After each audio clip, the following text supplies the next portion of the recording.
I am singing at the top of my lungs. Because again. So you're just in there singing. I'm in there. And singing. nobody's in there. And nobody's in there. Right? What were you singing? Sea of Love. Who is that by? Come with me, my love, to the sea of love. I want to tell you just how much I love you. I love that. Okay. We'll discuss race and how it plays a factor and how we didn't even talk about this topic because we were afraid. A Black Executive Perspective. We are coming to you live from the new BEP studio for another thought-provoking episode of a Black Executive Perspective podcast, a safe space where we discuss all matters related to race, culture, and those uncomfortable topics people tend to avoid. I'm your host, Tony Tidbit. So we're so excited. We have a fantastic episode for you guys today. But before we get started, I want to make sure that everyone checks out our partners at Code M Magazine. Code M Magazine is a mission is to save the Black family by first saving the Black man. Check them out at codemmagazine.com. That is codemmagazine.com. So today, Heather Campbell, author of Good is Amazing and CEO of ReadySet, Recover, joins us to have a candid conversation about why our obsession with being the best might be making us miserable. From childhood dreams of becoming president to the voices in our head that keeps us hustling for approval, and I definitely know that, Heather will unpack how we can reclaim our joy, define success on our own terms, and say yes to what truly matters. We're going to dive into her career in corporate America, her journey as a founder, and the power of being good enough in a world constantly pushing us to be more. Let me tell you a little bit about my friend, Heather Campbell. Heather's purpose in life, and this is the thing, her purpose in life is to help people be seen, heard, and celebrated. As a writer, CEO, motivational public speaker, and engaging strategic expert, she's worked to achieve this goal by opening people up to the possibilities, framing pathways for achievement, and igniting action. Heather is the author of Good is Amazing and co-founder, as we stated earlier, and CEO of ReadySet and Recover, a digital platform that lowers costs for health systems by engaging surgery patients in the preparation and recovery.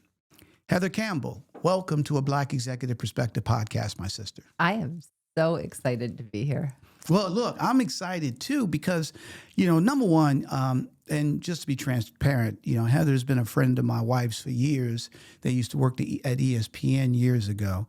And, her book that she wrote is something that every person needs to read. And I know, like with Tony, you're not even getting into it yet, and you're already plugging the book. No, I am, because it's something that we grow up and we're chasing and pushing and running on a wheel and trying to be the best. And I can relate because that's been my mantra since probably I came out of the womb. So I'm so excited that you're here to talk about this topic, because this is something I can tell you the majority of people here in America and around the world deal with. But before we get into the heavy stuff, tell us a little bit about where you're currently residing and a little bit about your family. Sure. So I had been in New York City for over 25 years. And on March 13th, 2020, we went away for the weekend. It was a very important weekend. March 13th, 2020. There was a little thing that happened, and we are still gone. So we went up to Stockbridge, Massachusetts. My in-laws have a house up there, and we really thought we were going for the weekend. We packed a weekend bag. Then we thought we'd be there for 2 weeks, 2 months, maybe the summer. And at some point, we realized it was good. And we stayed. So I'm up in Western Massachusetts, a place I never thought I would live. And I'm loving it. I'm absolutely loving it. My kids had a bit of a challenge in terms of making the switch. I joke that I ripped 2 kids from Nirvana. I had, young kids who from age 10 were able to just say, see ya, going to get a slice, going to get a bagel, I'm going to Washington Square Park. And we moved to a place where they knew no one and you needed a card to get anywhere. But they started to love it. And actually, it was really interesting. My oldest at one day said something good about living up there and immediately froze. And I said, it's okay. And they're like, and I said, you can start to like it here, even love it here, and still be right that you think it was wrong. We moved. Right. You can be mad about that. It's not mutually exclusive. I am never going to say, told you so. Right. And so now they like it.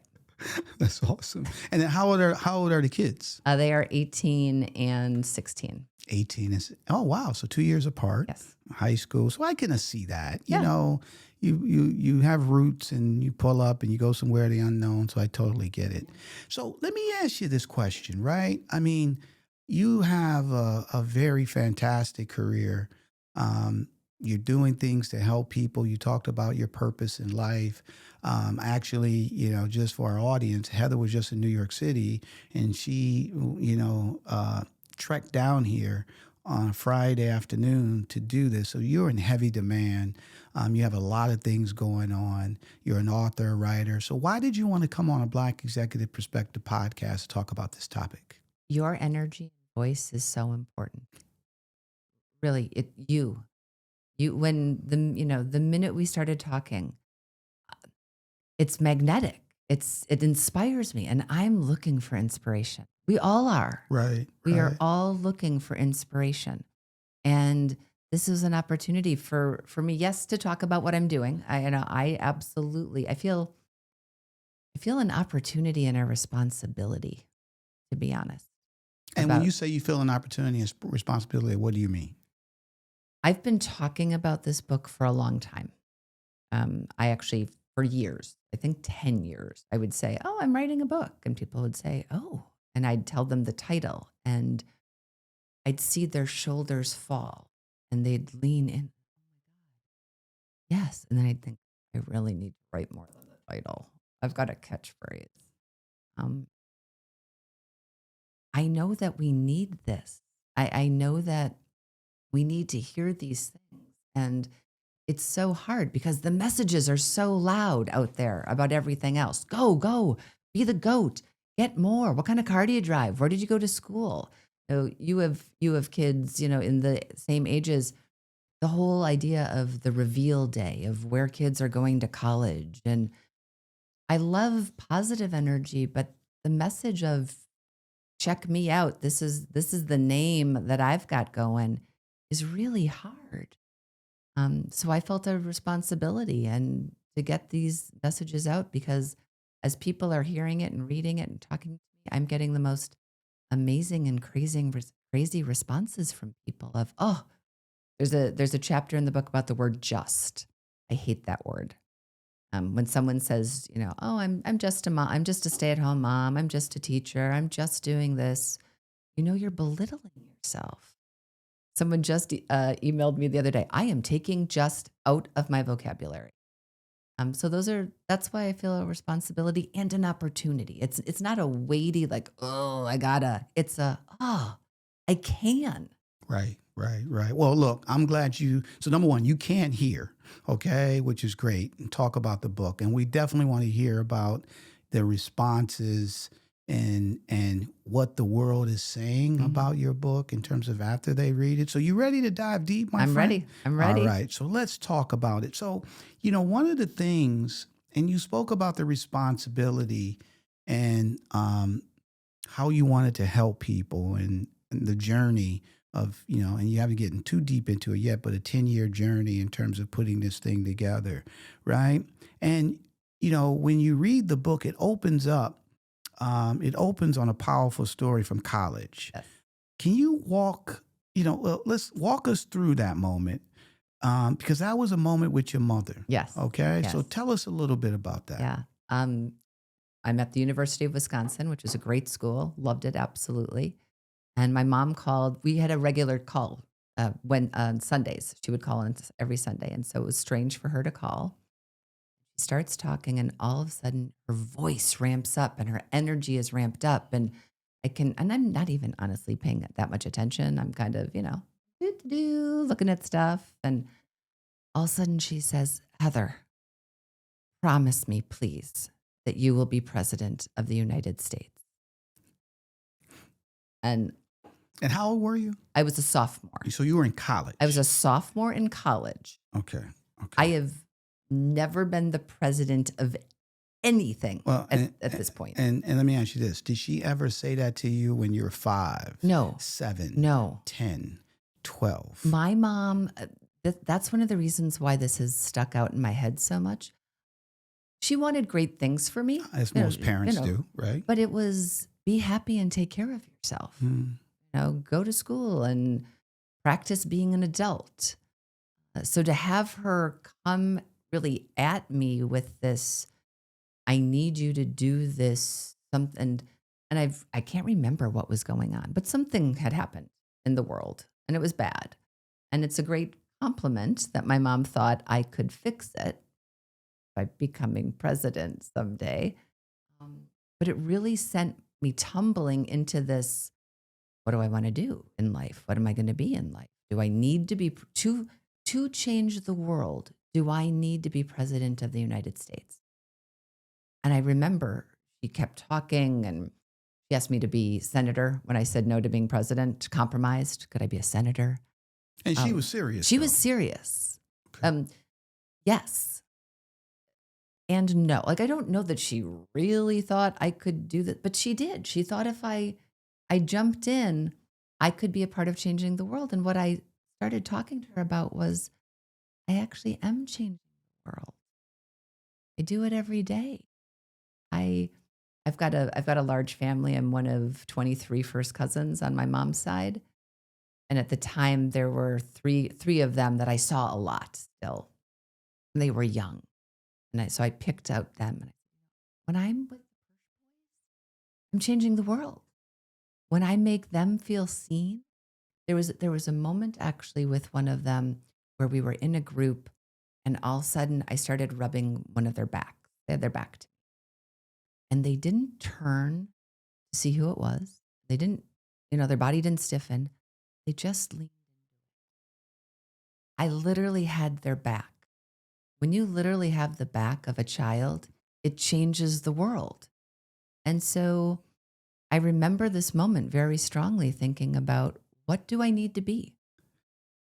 Let me ask you this. And you just stated your mother never put those type of expectations on you. So obviously you were going to college. And what was you majoring in college? Well, it's funny. I later became a poli-sci major. So, and I guess it was a little bit in alignment with becoming president, but I don't think I was. Were you that at that time? I don't think so. So evidently, okay, that when she said that, your mind started shifting and you started thinking about, okay, even if it was from an unconscious standpoint, you started thinking, how can I make this happen, right? So how did that change, or how did it mold your definition of being a success as an adult? I really think this was a formative moment in terms of planning for the future. I know a lot of people, again, I've got a freshman in college, people immediately, what is your major going to be? What are you, I have a lot of people in my life, they've just graduated. What are you going to do? What job are you going to get? I think that moment was really big for me in terms of, I don't need to have the exact plan, but I need to know what's important to me. So you mentioned that your wife and I worked together at ESPN. When I got that job, it was right after business school. Business school is also very formulaic. You go in, you get a major, you intern during the year between, you get a job, usually finance, marketing, or consulting. Very, very formulaic. I didn't look for a job in all of the people who came to recruit. I knew that I'd want to be a leader, that I would want to be proud of the product or service that I was working on. And I knew that I wanted to take the summer after school off. That's what I knew. And I knew that I had made decisions in my life as an adult that would allow me to take a little breather, not immediately jump into a job that I knew was going to pay me X dollars. So I think this moment really helped solidify that I don't have to have the perfect plan in terms of being able to say, what job are you going to have and what are you going to do? But I had to look at what was going to make me happy Right. on a daily basis. Right. So it's interesting because I'm sitting here as you're chatting and I'm looking for the aha and and what I'm hearing is that from the beginning, your mindset was not the mindset of everybody else. Your mindset was a mindset of what we should have been thinking, or what I should have been thinking, is that what's best for me, right? Even though your mother said, "Hey, I want you to be president and senate," it reminds me of the Godfather, right? When the Godfather says to Michael, he's like, Yeah. "I bust my butt, Right. and one day I did this, so hopefully you could pull the Right. strings, Right. right? Governor Corleone, Yep. Senator Corleone, Yeah. right? And so, but that's real though. So people put pressure. Oh, yes. And then look, let's be fair though too. We're not, as a parent, you're not thinking pressure. You're thinking that you're trying to guide and mold, but it actually is pressure. And then here's the other thing, and it happens so much, is that, kids go to college 17, 18, 19 years old. They haven't been on the planet long enough to figure out what they want to do, what they're good at. They don't have no clue, right? But society is set up for them to make these major decisions at 17, 18. Your kid, and the majority of them go to school and they get a degree in something that they never use. So, Right. But let me ask you this. So I love your mindset. And you state in the book how Maya Angelou, who's right over my Yeah. left shoulder, right? That's saw my that. girl, right? Yeah. How her philosophies aligned in terms of how you feel. So talk a little bit Yeah. about that. I had one of the most amazing. So when I think about the book and I talk about good, like going for good, I really do believe that. Good is amazing, though. Good is great. So one of the top 10 moments of my life includes Maya Angelou. Dr. Angelou had come to the University of Wisconsin where I went to school. I was the student manager of the theater. I got to hear her speak. It was incredible. It was just electric. And then there was a party afterwards and I got to go to the party and everyone is just, swarming her. It's like a scrum trying to get in and I can't get in. I can't get in to save my life. So not a big deal. I get it. I'm a little pipsqueak. I'm not the dean. I'm not this. So I leave. And later that night, I go back to the theater to get my stuff because I was the manager. I had the keys. So I go into the green room and the acoustics in the back of the theater are as great as they are in the front. Okay. And it's whatever, Friday night. And I am singing at the top of my lungs. Because So you're just in there singing. I'm in there. And singing. nobody's in there. And nobody's in there. Right? What were Right. you singing? Sea of Love. Who is that by? Come with me, my love, to the sea of love. I want to tell you just how much I love you. I love that. Okay. If you like what you hear and want to join us on this journey of making uncomfortable conversations comfortable, please subscribe to a Black Executive Perspective podcast on YouTube, Apple Podcasts, Spotify, or wherever you get your podcasts. Hit subscribe now to stay connected for more episodes that challenge, inspire, and lead the change. So at the So you were top, blowing it, right? at the top of my lungs, and I round the corner to go into the green room to get my stuff, and there is my boss, the dean of the school, and Dr. Maya. And you didn't know they were there. Of course not. They were Right. at the party. Why would they be in the green room? Right. And I freeze. And I was totally, and she looks at me Let's go. Let's finish it.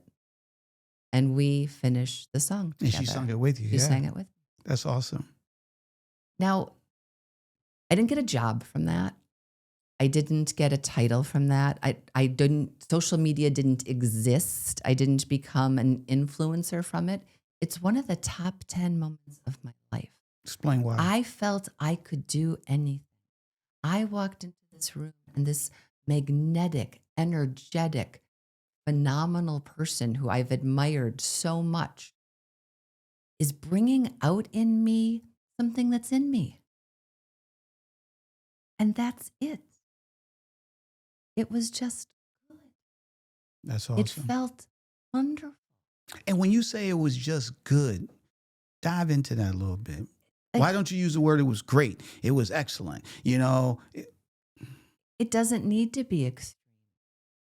It was solid, foundational setting. I know who I am. I feel strong in who I am. When I think great and fantastic, I think yellow-faced emoji, you know, popping out. That's fleeting. That's here and gone.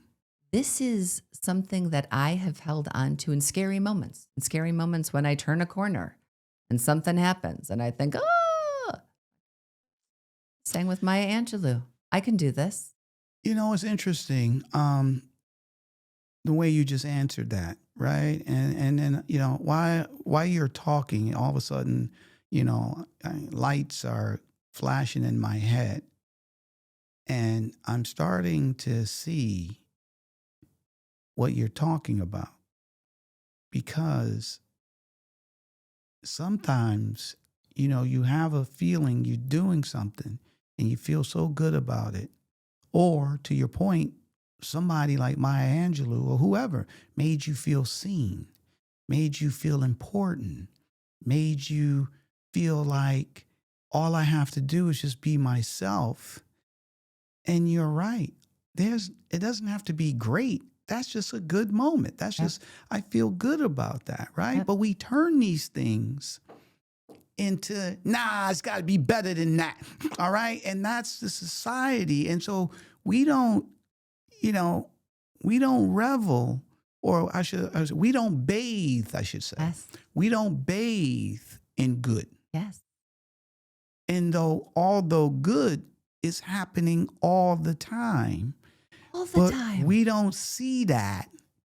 We're striving for something great, right? Which doesn't allow us to be good. It takes us out of our element because we're now trying to go somewhere that at the end of the day really doesn't mean anything. Right. Right? Now, you talk in your book about Maya and how she made you feel, but then you also talk about Blanche. Yes. Okay, so tell everybody, what is Blanche? So Maya's a very positive voice in my head when I hear her singing. Blanche is my inner critic. Okay, Blanche talks. This so is how we all have an inner critic. You know, this is your own head. This is my so this own ain't head. somebody putting This you is- down or this anything is- like that. This is me. This is us. Gotcha. This is- so you got Blanche. I've I got Blanche. Fred. Is it? Have you named yours? No, I haven't. No, I haven't gotten that level. So all right, but I definitely have. I have somebody. Right. Yeah. Right. We all have somebody. I highly recommend one of the things we do in the book, naming yours. It changes the dynamic. So Blanche talks to me, again in the book. Blanche has written a review of the book before I'd written the book. It is scathing. She is a very, very harsh critic. Okay. We all hear it. Is that the self-doubt? Is that It's all of it. It's the we feel silence with negativity. It's a human condition. Okay. Blanche is the personification of that negativity that fills my silence. So, you know, I just saw someone who means a lot to me. Part of the reason I wrote this book was she was the nudge. She, you know, I had told her, I'd made the mistake of telling her I was writing it. And then we'd see each other and we'd be talking about something and she'd say, oh, is that in your book? Is that a chapter? Have you written it? Go write it down, write the book. This person loves me. I know that 100%, thinks highly of me 100%. When I started writing the book, I sent her a chapter and she didn't respond for 6 days. How did that make you feel? Blanche was on full-fledged, let me explain why she's not responding. Let me explain. Silence is just silence. But we fill it with those voices. There's no question. There's no question. There's no question. We definitely feel it and stuff. So so let's be fair. Yeah. Everybody's got a Blanche. Everybody. And you're saying you should name it. But how do you come out of it? How do you silence? See, again, it reminds me of the movie A Beautiful Mind. Oh, gosh. You ever seen that? I just actually watched a clip of that the other day. Yeah. And where my man, his personalities Yes. were walking with him. Yes. Right? Yes. And it's not like he was cured. Right. Right? They were still in his head. Right. Right? They Right. were still, and they wanted, but he would Right. try to ignore them. So how does people, when you have that silence, or Yep. when Blanche is, or Fred, or Joe, or Irene, or Karen, Yep. and Yep. they're saying, you're dumb. Oh, I told you, Yep. that's why it didn't work out. What do you recommend in the book Yep. to silence Yep. that? It's funny because within, after writing the book, I'm getting lots of different interactions with people, and another person had reached out about getting on their podcast. Okay. Would you like to come on my podcast? I don't know the person at all. I've got no relationship. And so I excitedly said yes. And they asked me for some more information, and including an excerpt from the book. So again, I'm so excited. I send them everything, and they send me a one-line response. This feels a little light for our listeners. It's time to rethink your protein. Agilab's protein bars are crafted with high-quality protein, double the leucine, and enriched branched-chain amino acids, essential for optimal muscle recovery. Finally, a protein bar that works as hard as you do. So visit agilabs.com and use the code BEP to get 20% off. That's agilabs.com, promo code BEP. Okay. Blanche went wacko on that. Oh, What yeah. did Blanche say? So immediately, oh yeah, it is a little light. This is the University of Chicago that you thought you were going to get on a podcast with. You're not that level. You're not scientific enough. You are so light. You wrote a book about good. Oh, you thought you were going to be able to do this. I felt all of that. I heard her say all of that. And then now that I've named her, Blanche, shut up. Just saying that, recognizing that changes the dynamic. Got it. So Blanche, Blanche, stop. Yep. The minute I recognize Blanche is talking to me, it's like it's a signpost. Oh, I'm going down the negative route. I don't know what this means. So I immediately told Blanche to be quiet. I then took a breath, breathing, this breath stuff that we can do. Take a deep breath in, it sounds so dumb. It changes the chemical makeup of your brain. I took a breath and I replied and I said, thank you so much for wanting me to give you the content that will be right for your listeners. I really appreciate your setting me up for success, because that's what this person is doing. When you say too light, I'm not exactly sure what you mean. Do you mean it's not long enough? That I haven't given the setup, the issue, the conclusion, that you want an example that's more scientific in nature? Please let me know and I'm happy to send you whatever you need. And she replied back and said, yes, I would like the setup, the issue, and then the conclusion. You left us hanging. Got it. But I had to ask, and I had to shut Blanche up before I wanted to just run away. But here's the key though. And you said it, and I love it, is that, and now again, as you're chatting, like I said, lights is going out. And what you're basically saying is that you have to make it conscious, right? So if you name your negative nanny, Mm-hmm. I like that. and he or she comes up, once you make it conscious, like, you know what, Joe, shut the, Yeah. I got this, Yeah. right? So number one, you're pushing back against that. You're aware of it, Yeah. and you're not letting it, you're not dwelling on it, which then will make you immobile. And then, a lot of times people don't become successful. And when I use the word successful in this context, I'm saying that was an opportunity, right? For you to speak in front of the University of Chicago, right? So that was an opportunity that you wanted to take advantage of. Right. A lot of times when these things come up and we have our Blanches talking to us, we become immobile. Right. We now make this bigger than what it is, right? And then we may not follow up. We may say, you know what, I don't think this is for me. They're right. And then we act on it, and then we don't move forward, right? But to your point, you made it conscious because you told Blanche, shut up, I got this. And then so now you are able to move forward. I love it. I love it. I love it. I love it. So now, some people may be listening to this or watching this and like, what the hell are they talking about?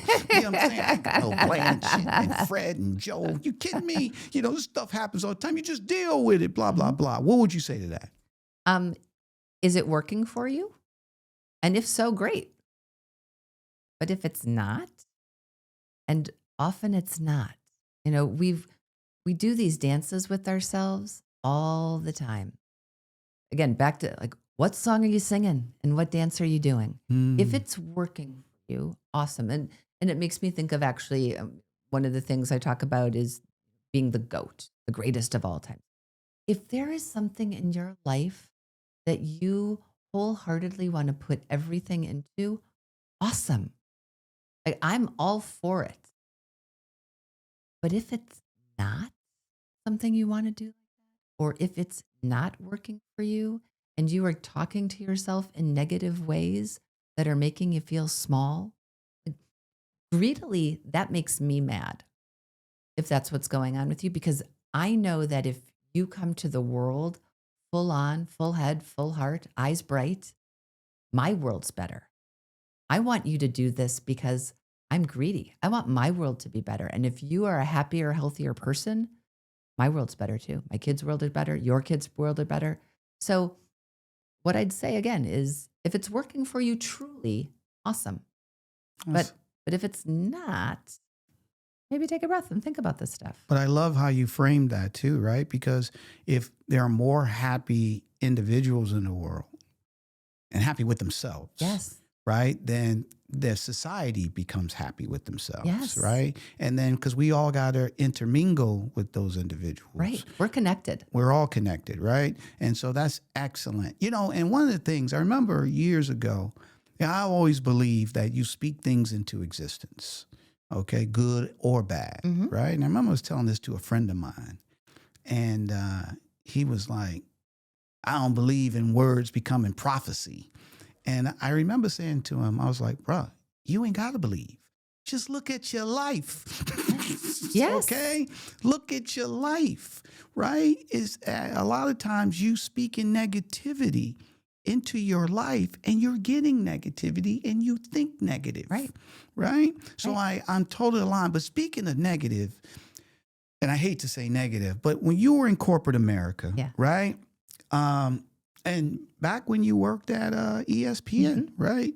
You came up with a term, which a lot of people from a higher education standpoint, MBA, right? But you hadn't. So speak a little bit about MBA. Getting my MBA or So very thankful I did. It was great. When a leader said MBA, what did you think? Oh, well, it's not the best. What did I think? So in the situation at ESPN, MBAs weren't really talked about because you're at ESPN. Sports were talked about. Like you had to have sports knowledge. But every once in a while it would come up and there was, some elitism around it. It's a higher education. And I remember a certain instance being in a group where we were trying to recruit some MBAs in and just listening to the way people were talking and the terminology that they were using and the goals that they were talking about didn't align with ESPN. So in my what? opinion. So what? So, for example, a question came up to us from this group of students, and one of the students said, "So, what's next for you? You've got these great jobs, but what's next?" And my colleague said, "Well, like every MBA, I want to own a P&L." Okay. Okay. Yeah. And in my head, I just went, "Ooh, ooh, ooh," like bristle, bristle, bristle. So more like we want you to be president, Correct. right? Correct. So not like every MBA. I got to Exactly. be like Right, everybody right, else. like everybody else. And I remember, and again, if that's what you want, fabulous for him. But every MBA, the thinking that every MBA is the same person. You're a person. Just because you have this title, just because you have this credential that you're going through, you're not all the same. And the issue for me there, in terms of talking about every, is if you are putting a blanket out there saying every MBA wants to own a P&L. Well, if I don't, then I'm other. Or I'm not worthy. Right. In your eyes. Right. Right. Right. If I'm not inside the every, then where am I? And I must not be right, because you've just told me everybody obviously wants this. And if I don't obviously want this, then I'm outside. It was a real issue for me in terms of putting that blanket down on who we all have to be. Right. And I fear that because it's not as well. I think people do it to be welcoming. I think that's the point. They hope to be welcoming, but I don't think it is. I think it's actually closing doors on other people's ideas and what they can be. Right. Right. Again, I'm sitting here just processing everything that you're saying. And, there's an expectation that we have to be like everyone else. Or Right. if you go down this road, this is the road you go. And, I remember years ago, I had hired a life coach, right? Because I was leaving this company and I wanted to prepare myself for the next step in my journey, right? And I never forget, and she was awesome. I need to, Lynette Dermis, that was her name. If you're my girl, I love you to death, because the stuff that you taught me, it still resonates today. But I remember she said, Tony, she said, when you leave your company, there's going to be some emotion. And I'm like, what are you talking about? And she said, Tony, the majority of people, their identity is their job. And I'm like, what do you mean? And she's like, their identity is their job. Like every MBA. Right. Right? Totally. And so when they lose that, they get laid off, they get fired, or whatever the case may be, now that identity is gone. Right. And then they're having a mourning because, and the thing about it, what she was saying, that's not even who they are. Right. Right. That's not even who they are. Right. Right. But they're a vice president. In their mind, I'm a vice president Exactly. versus I'm Tony. Right? Yes. Speak to that a little bit. I love so much of what you just said. Number one, the shout out to the coach. She was awesome.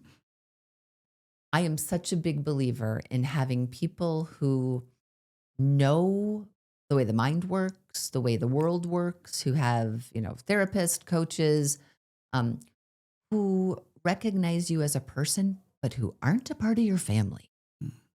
People who do not have skin in the game in the same way, who can just give you feedback, who can be the person who you can test saying things with, that aren't going to then go down this path of like, oh my God, we're in trouble. So kudos to you for that. And I am such a big believer. If you can find someone, to find people who, again, are outside of your family and friend circle to do this kind of work with. So absolutely, absolutely. No, it is. And so I can relate to that, is that we, people in corporate, it's funny because, you see somebody have a title, or they're, you're in the industry and Right. they're, you know, they're speaking at some place, or they're this, and you want to go up and say hi, and this and that, and then you go, and then you're like, what is that? Like, do you know who he is? Right. Or do you know who she Yes. is? She's president, or she's the senior vice president. She is awesome, blah blah blah, and you're basing that on a title. Yes. You have no clue. This woman could be a dirtbag. Or this guy could, and so at the end of the day, we get caught up and start looking at people as gods. Right? It was fun being able to say, hi, I'm Heather Campbell. I'm the vice president of Synergy at ESPN. That was fun. I mean, to say you're somebody at ESPN, especially with guys, oh my God, I would love to be in the circles where people I knew-ish or not that much. I was in one group. I went to NYU, and a year and a half, 2 years after graduating for my MBA, I'm in there and I'm standing with a group of guys, and they're nice. They are very nice, but I hadn't gotten a job when I left when I left NYU, and people knew that I hadn't done that. So we're in the circle, and the guys, one of them says, hey, did you get a job? And maybe he wasn't that condescending, but it felt pretty condescending. And I said, I did.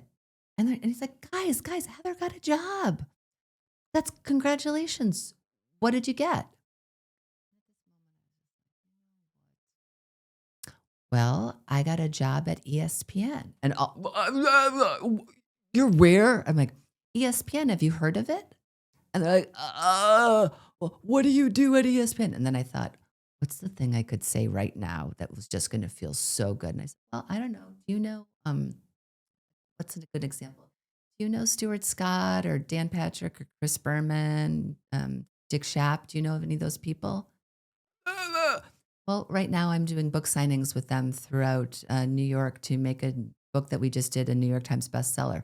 Can I get anybody a drink? I'm going to go back to the bar. So that was fun. That was really, really fun. But for many, many times in my life, I have not had titles. I chose to stay at home with my 2 kids for a very long time, being primary caregiver. I'm currently the CEO of ReadySet Recover. No one knows what ReadySet. It does not have the same feeling to it. I can remember at times people saying to me, oh, do you work? And my response is, do you mean, do I get paid a check by another company? The answer to that is no, but I work all the time. Right. I work in my community. I work in my family. I work on myself. I work all the time. Thank you for asking. Right. But I'm not getting a check from a company, nor am I getting a 401k. And here's the thing. I think one of the things that's important is, and we're not knocking if you have a title at some company, or you are a CEO, or you're a founder of your own organization, entrepreneur, whatever the case may be. It's just not your identity.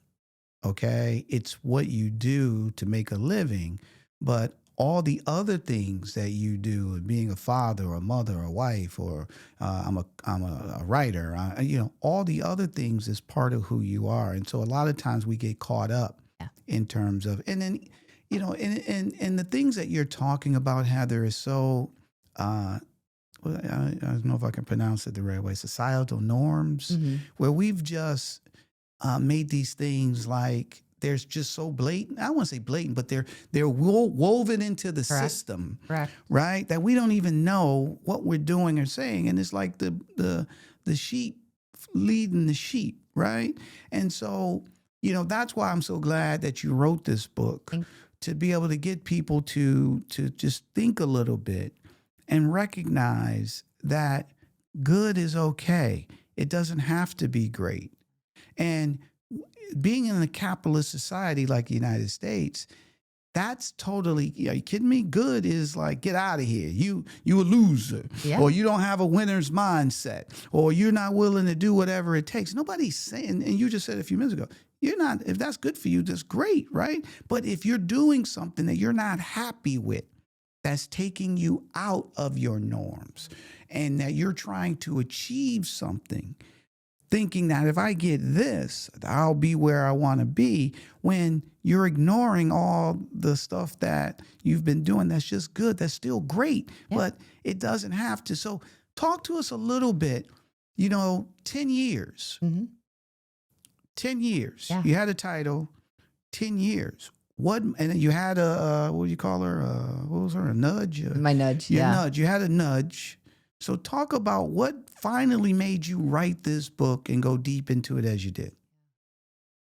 I don't know for sure what the change was. I think it was, actually, there were two pieces to it. I do know what the change was. The nudge sent me a writing coach without asking. Introduced a writing coach to me on email. Said, Heather, meet Carrie. So you wasn't a writer at all? Anything like that? I have been writing. I've been doing writing. I've written a couple of articles. I've gotten paid. And my joke, actually, when I joined my writers group, I've got a writers accountability group through a fabulous group called Pen Parentis. They're a organization throughout the United States. People who are writers, who are parents, join to get support, because it's really difficult, especially if your kids are young, to carve out the time to do your writing. So I joined this group. I start doing this. When I have to introduce myself the first time, you're supposed to say, your name, where you live, the ages of your kids, because it's the parent, and what you write. And so I'm listening, and I write flash fiction. I write historical novel. And they're all saying what they write, and it comes to me. And hi, I'm Heather Campbell. I live in Western Massachusetts. My kids are this old. I write really good emails. My emails are really good. Everybody was that an E.F. Hutton moment? Right. Everybody, right. And they kind of laugh. And I said, and I have self-deprecating humor when I feel uncomfortable about qualifying myself. So I had been doing writing. The nudge sent me this coach, and I then just decided I want to do this. So I didn't go with that coach. I went with another organization, phenomenal, Shasta, absolutely amazing, one lit place. Just wanted to focus on, I knew that if I didn't have a framework, that life would just keep getting in the way. Right. So I paid money to build a framework. I sat down and I wrote a 60,000 word manuscript in 3 months. And then it sat for a while. And then I decided I want it out there. I kept bringing up the stories and thinking it would be really easier if I just had a book that I could point to and people could go to, because again, when I share the stories, it seems to both create ease and excitement. So, but why this subject? Yeah. Why? I mean, you could have wrote something about cooking. Right. You could have, wrote something about sports because you worked at ESPN. Why this? Right. It's so needed. We need this. I'm sad for the loneliness of people that silence also. When you talked about leaving a job, I remember when a friend left ESPN and saying to her, so one of the things you need to be prepared for is the quiet. When you're not in the room at the meeting, when you are not on the chain of 1,000 emails a day, really quiet. And it can feel a little lonely. And you can start feeling, like we've said, that silence with negativity. I see it over and over and over again. I see it in the people in and out of their jobs. I see it in the college students coming out of college. I see it in my kids. I see that desire to know, where do I fit in? I just was speaking with a friend yesterday, and she said, I remember when you told me it would be okay if my kids were good. Like, they don't have to go to Ivy League. They don't have, if kids are happy and healthy. Right. The thing is that when you said it's so needed, and I'm not disagreeing with you because you're 100% right. You just did anything happen to you? Was this more of, I see what the world is going to, so I want to write something about it? Or was it, I had a situation where I went overboard, or whatever the case may be, and I want to talk about, I think this is something that helped me get past that. Or it Why? was. Yeah. Why? After 10 years, why? Yeah. Like, I mean, come just- on. yeah, The yeah, nudge is a 'Cause nudge. I get it that Right. it's needed. Right. I get it Right. that, and I'm all for it. I'm raise my hand here, right? Yeah. But what was like the that got Yeah. you over the Yeah. edge Yeah. that says, this is it, Yeah. the passion behind it, the whole 9 yards. So you talked about the manifestation of words. Yes. One of the things I talk about in the book is the word universe. So people will say the universe was listening or the universe provided. I would respectfully say, when people say that, I think you spell it wrong. It's Y-O universe. It's you. Mm. You are the universe. You're a part of the universe. When you think the universe is giving you a sign, you're having the peripheral vision to look.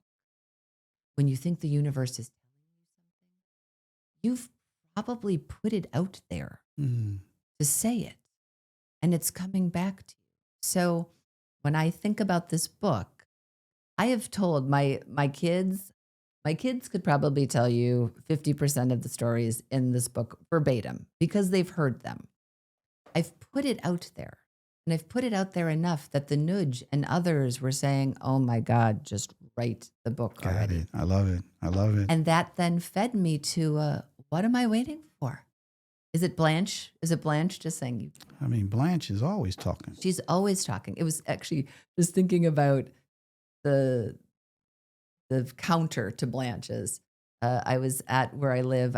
There's a wonderful place, the marketplace, where I often go to kind of co-work and be. And so I'm sitting there and I have a really fun interaction with this couple and their 2.5-year-old child next to me. Just fun. And the kid needs something to play with. So I take out my bookmark that I've made from my book about my book, and I hand her that, and we play and we talk for a little bit. And I've said out loud my book. There are two gentlemen sitting at the table a little bit further away. And they're two guys, 60-plus-year-old construction guys, just talking.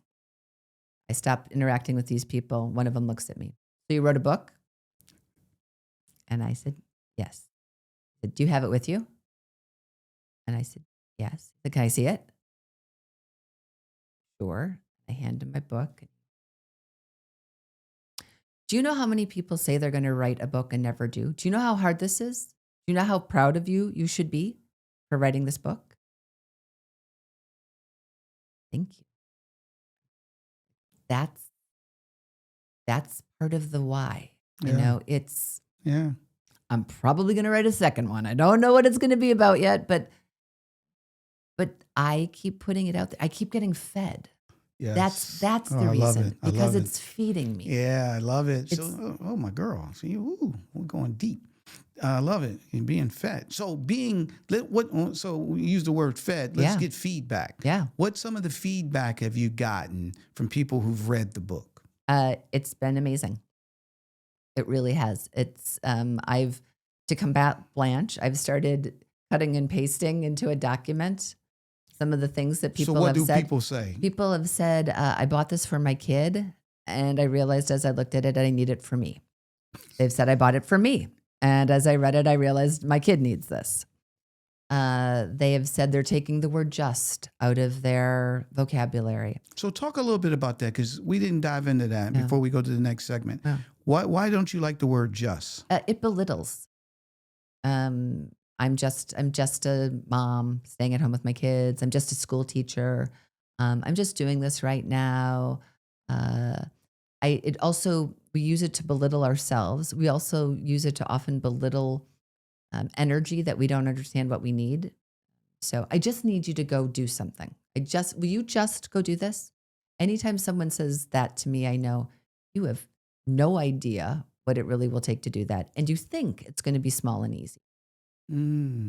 And Sometimes it is, but often it isn't when someone says, can you just? And then the last part of it is because we've already made it small by saying it's just, we don't celebrate it. Why should I celebrate it? It's small. Mm. Why should I celebrate the fact that you're a stay-at-home parent? Or why it's I small. should celebrate that you just wrote a book. Yeah. Right. But that's what happens. So we don't have to make a big deal about it. I think we should be making big deals about small things. There's no question. There is no question, right? And so let's make a big deal about, ready, set, recover. Yes. Tell us a little bit about that. Yes. Ready, Set, Recover started because I needed it. I was having surgery and I got scared and I decided I wanted to do something about it. So I looked what kind of program. Again, I believe in frameworks. I paid somebody to make me write my book and I couldn't find anything. So I thought, what can I do? I have a wellness background. What can I borrow from other programs? And when I was done with my surgery and recovery, my doctor recognized that my participation, my engagement, the things that I had done had 100% influenced the outcomes for me, but also for him.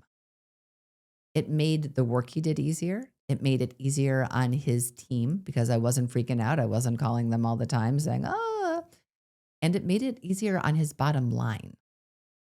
So I decided, and he said, I wish all of my patients could be like you. Again, one of those moments of like, okay, you're telling me this needs to happen.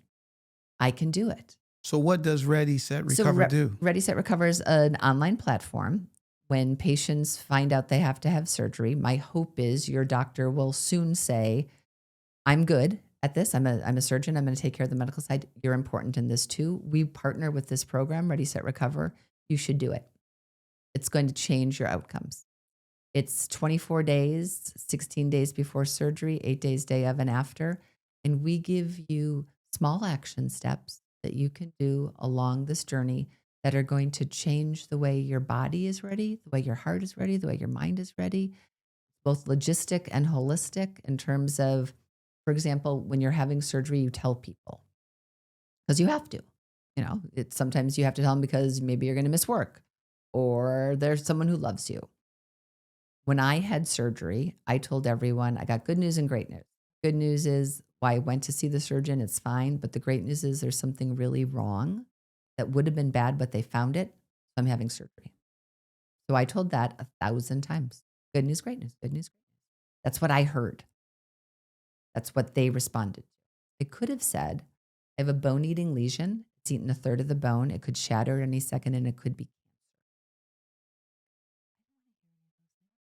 And but most people won't say that they're having surgery because they don't want, people prying or Yep. I don't want anybody feeling sorry for them. So how do you deal with those individuals? So we talk about that as well, validating this idea that it's okay to ask for help, that it's important, that it's within your control. You get to decide how you're going to say it. You don't have to say it in a way. You don't have to go deep with it. Right. Right.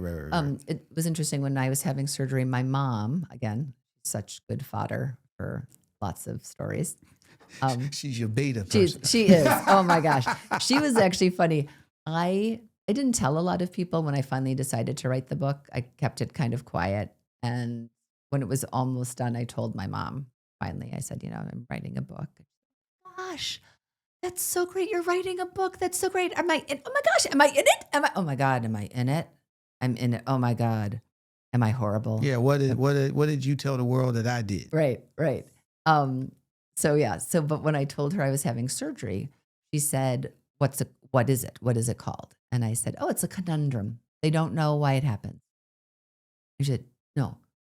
What is the actual name of what it is? I'm like, it's a conundrum. I'm calling it a conundrum. That's what we're calling it. Like, no, but I want to know the name. And I said, no, you want to take care of me. You want to make sure that I'm okay. You're Googling the name of what it is and then worrying about this or telling me about that. That doesn't help me. Right. So you get to call it a conundrum with me. So Ready, Set, Recover gives small, easy steps that anyone can do. You can use your laptop. You can use your phone. And we're partnering with hospitals and surgery centers and insurance because while we're helping patients, while they're the people who use the program, really the people who benefit are the health systems, because it's their bottom line that gets affected when patients aren't doing this engagement in this way and are having readmissions, complications, all of those sorts of things. That is awesome. Yeah, thank you. Final question I have for you. How does good is amazing, and ready, set, recover, how do they align together, or do they align together? You mentioned my purpose in life. Mm-hmm. It's all in alignment. The book, Ready, Set, Recover, it's making people feel seen, heard, and celebrated. I love it. I love it. I love it. I love it. What advice would you give someone in terms of that good is okay, and they're struggling with that? Good is amazing, but they still like, I don't, because, let's be fair though, too, now, right? We don't change on a dime. Right. Right. And when you have a certain mindset for a certain long period of time, and everybody around you, typically, that you deem successful, has the same mindset. Then I see a book called Good is Amazing. And, so how do you get them to cope with that? It's funny. Towards the end of the book, I write, so, you've come a long way. You've stuck with it. You've reflected. Stuck with reading the book. With reading the book. You've Right. read a lot. You've Right. reflected. Every chapter ends with a bunch of questions. And then I say, I really wish I could say, like, ta-da, ta-da, you did it. Everything's going to be amazing now. It's hard. Right. Life keeps coming at you. Right. So what are you going to do? Who are you going to surround yourself with? Mm. Who are you going to be fed by? Mm. How are you going to feed? How are you going to give yourself a little grace when it doesn't work? I mean, I raise my hand. My life is not, the little bird. Yes. It doesn't work that way. It doesn't work that way. It doesn't work that way. So what are you going to do on a continuing basis? I hope this book is one of the things that helps you. I hope the people you surround yourself is something that helps you.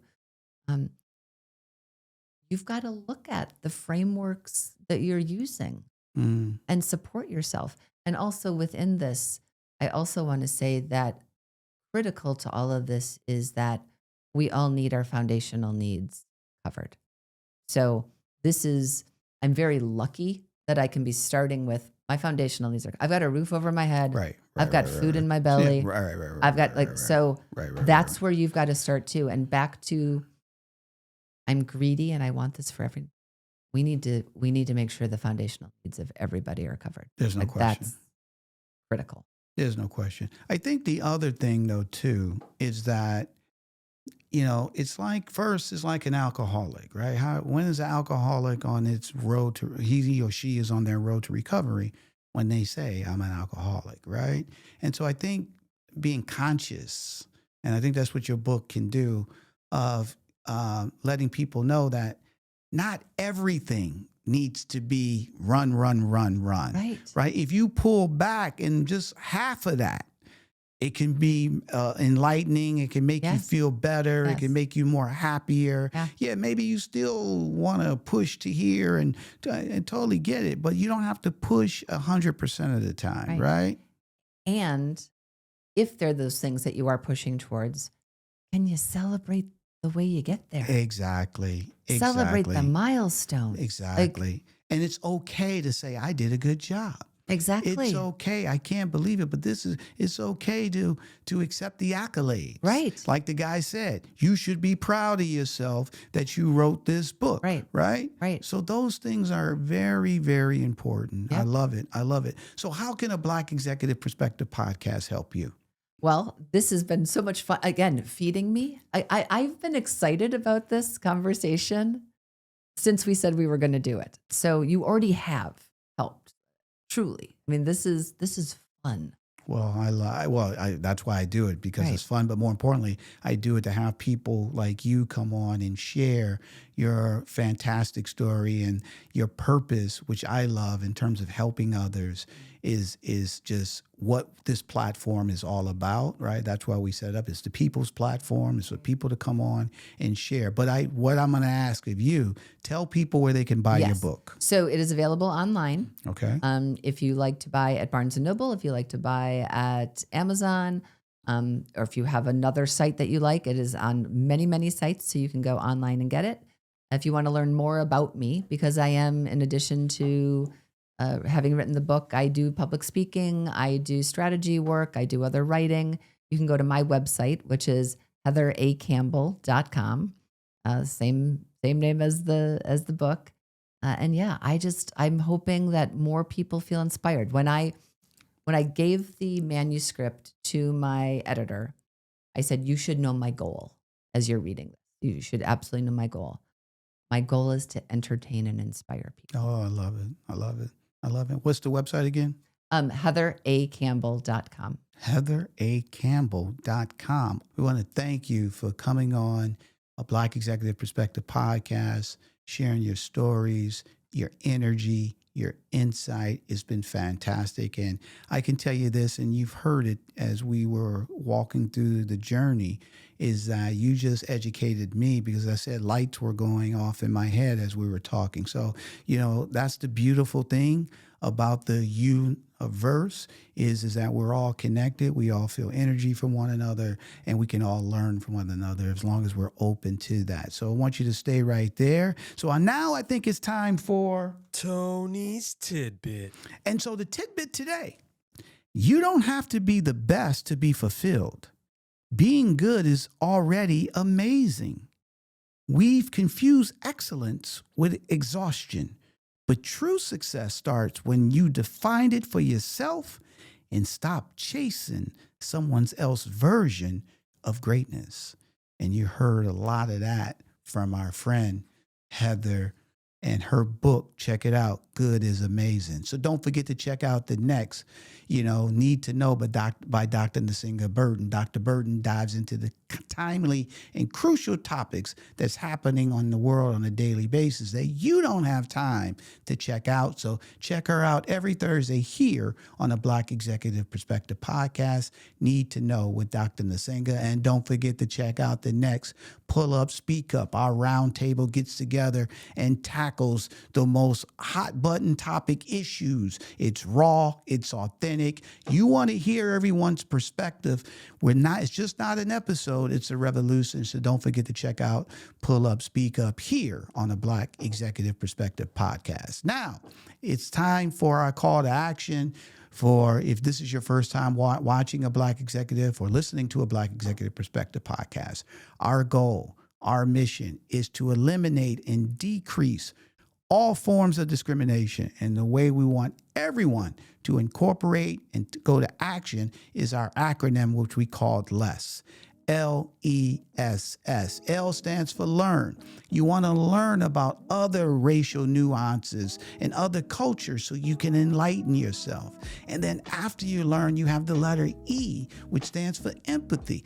Now, since you've learned about people and what they do and what they go through, now you can be more empathetic because you can put yourself in their shoes. And then the first S stands for share. Now you want to share what you've learned to your friends and colleagues so they can be just as enlightened. So they can be enlightened. And then the final S stands for stop. You want to actively stop discrimination as it walks in your path. So if Aunt Jenny or Uncle Joe says something at the Sunday dinner table that's inappropriate, you say, Aunt Jenny, Uncle Joe, we don't believe that, we don't say that, and you stop it right there. So if everyone can incorporate less, and this is in your control, LESS will build a more fair, a more understanding world, and we'll see the change that we want to see because less will become more. Make sure you check out the next episode of a Black Executive Perspective podcast on YouTube, Apple, Spotify, or wherever you get your podcasts. You can follow us on our social channels of X, YouTube, TikTok, Facebook, Instagram at a Black Exec.